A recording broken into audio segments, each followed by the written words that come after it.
আজি মই বনাম কান্দুলি মাছৰ চৰচৰি। এইখিনি মাছ ইয়াতে নিমখ হালধি সানি ল'ম। এতিয়া লৈছোঁ অলপ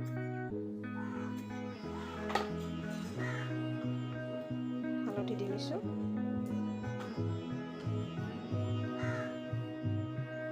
এইখিনি ভালদৰে সানি ল'ম নিমখ হালধি দি।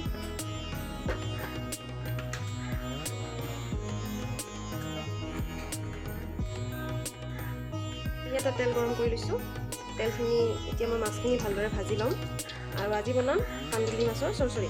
তাৰ কাৰণে মোক লাগিব বেহাৰ জলকীয়া বটা লৈছোঁ, এইফালে বিলাহী এটা পেষ্ট কৰি লৈছোঁ, এইফালে পিঁয়াজ 3টা মিডিয়াম চাইজৰ পিহনাত পিহি লৈছোঁ। মই মাছখিনি তেলত দি লৈছোঁ।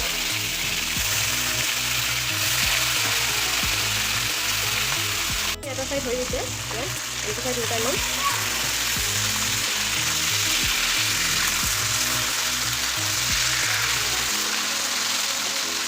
এইটো চাইড হ'ব দিম। ভজা হৈ গৈছে, এতিয়া নমাই লওঁ। আৰু আনফালে মই অলপ চাটনিৰ যোগাৰ কৰি দিছোঁ, দেখাই লওঁ। বুট ভিজাই দিছিলোঁ ৰাতিপুৱাই, বুট লৈছোঁ, ধনিয়া লৈছোঁ, জলকীয়া আৰু আদা। এইখিনি চাটনি, ইয়াতে নহৰু দিব পাৰে, মই নহৰু দিয়া নাই।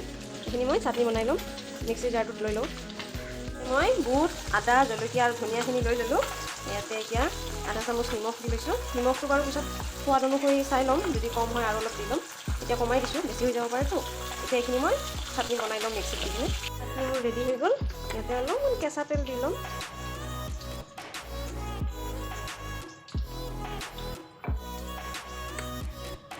চাটনিখন ৰেডি কৰি ল'লোঁ। এতিয়া আমি মাছৰ ফালে যাওঁ। আকৌ আমি ভাজি নমাই ল'লোঁ। এতিয়া মই আঞ্জাখন বনাই লওঁ। চাই ল'ব, তেল মাছ ভজা ৰৈ গৈছে আৰু অলপমান দি ল'ম। গৰম কৰি লওঁ অলপ। গৰম হৈ গৈছে। এতিয়া মই ইয়াতে লোৱা 3টা মিডিয়াম চাইজৰ পিঁয়াজ এনেকৈ ৰুকি লৈছিলোঁ, পিঁয়াজখিনি তেলত দি লওঁ।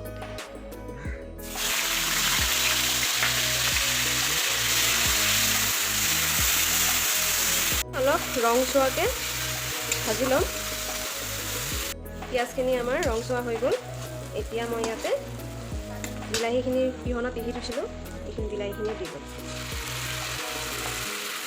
বিলাহীখিনি দি আৰু অলপমান ভাজি ল'ম। অকণমান ভাজি ল'লোঁ।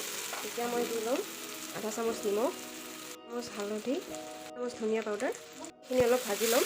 গেছটো মিডিয়াম ফ্লেমতে ৰাখিছোঁ, নহ'লে মছলাখিনি জ্বলি যাব। এইখিনি অলপ ভালকৈ ভাজি লওঁ। আৰু পিঁয়াজখিনি নিমখ হালধি ধনিয়া গুড়ি দি ভালকৈ ভাজি ল'লোঁ। এতিয়া তেল কমি আহিছে। ইয়াতে মই এতিয়া বটি লোৱা বেহাৰ আৰু জলকীয়াখিনি দি ল'ম।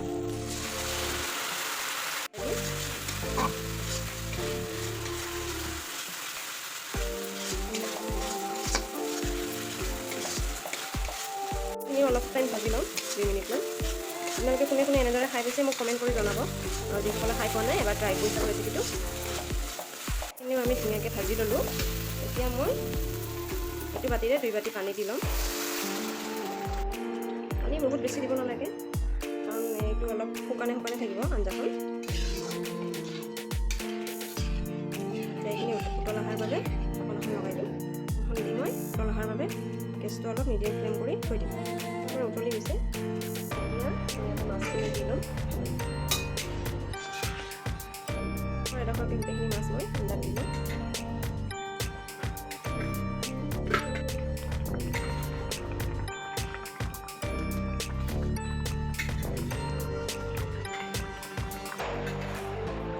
গোটেইখিনি দি ল'লোঁ। এতিয়া ঢাকনখন লগাই 2 মিনিট আৰু উতলিব দিম।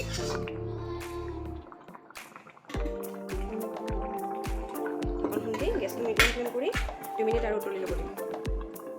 আঞ্জাখন আমাৰ হৈ গ'ল। এতিয়া ইয়াতে মই অলপ কেঁচা ধনিয়া দি ল'ম।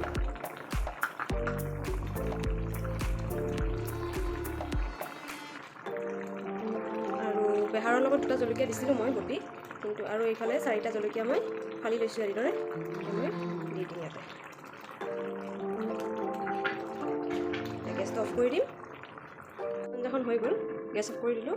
এতিয়া মই ৰেডি কৰি ল'লোঁ। ভাত ল'লোঁ, ইফালে ধনিয়া বুটৰ চাটনি, তিতা কেৰেলা ভাজি, ইফালে ব্ৰাহ্মী শাক ঘিৰে ভাজা, এইটো হ'ল নৰসিংহ পাতৰ বৰা, আৰু এইফালে আছে মই বনোৱা কান্দুলি মাছৰ চৰচৰি। এতিয়া মই খাই লওঁ। আশা কৰিছোঁ ভিডিঅ'টো আপোনালোকে ভাল পাব। যদি ভাল লাগে লাইক, শ্বেয়াৰ আৰু ছাবস্ক্ৰাইব কৰি দিব। আজিলৈ ইমানেই। পুনৰ লগ পাম নতুন এটি ৰেচিপি ভিডিঅ'ৰ সৈতে। Bye bye.